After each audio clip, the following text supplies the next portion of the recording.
magnifié l'organisation du CRD. Les acteurs ont tout le temps dit qu'ils attendaient le ministre, mais c'est un ministère qui a eu la fusion entre l'artisanat et le tourisme. Donc il fallait travailler sur le document et il fallait finaliser la lettre de politique sectorielle avant de sortir et parler avec les secteurs pour que les acteurs sachent au moins sur les 5 ans à venir sur quoi le ministère du tourisme va travailler. Donc c'est ce qui a justifié le déplacement du ministère. Après le pôle Sine Saloum, aujourd'hui nous sommes au pôle Casamance. Nous avons commencé par Ziguinchor et tout de suite nous allons aller sur Sédhiou, après sur Kolda demain. Donc aujourd'hui nous pouvons retenir que le ministère du tourisme veut vraiment donner corps à la vision du président de la République en ce qui concerne les secteurs du tourisme et de l'artisanat. En accompagnant les acteurs, en les accompagnant dans la formalisation, dans le financement.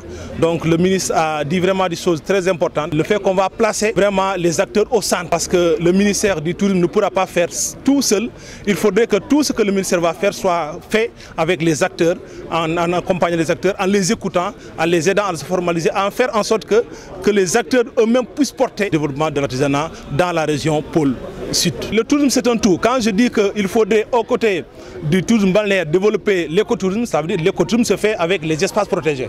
Aujourd'hui on ne peut pas avoir un grand parc comme ça et ne pas l'ouvrir.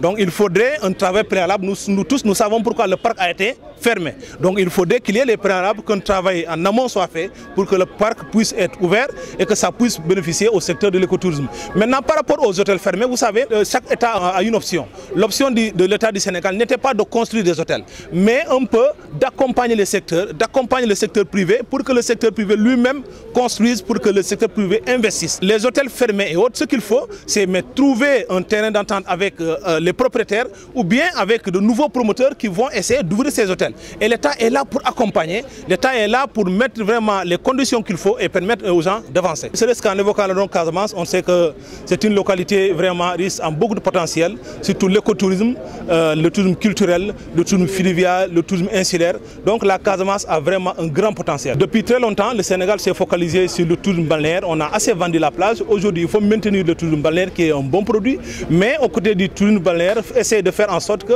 les autres secteurs puissent être développés tels que l'artisanat. Maintenant, le ministère du Tourisme a un plan sur 5 ans. Ce plan pour 5 ans, c'est l'accompagnement du secteur. Ce qui fait que quand on travaille sur le maintien du tourisme balnéaire, on fera en sorte que ça soit combiné avec l'écotourisme qui a vraiment un grand potentiel au Sénégal, mais le tourisme culturel, le tourisme mémoriel. C'est pourquoi je pense qu'aujourd'hui, l'orientation est donnée.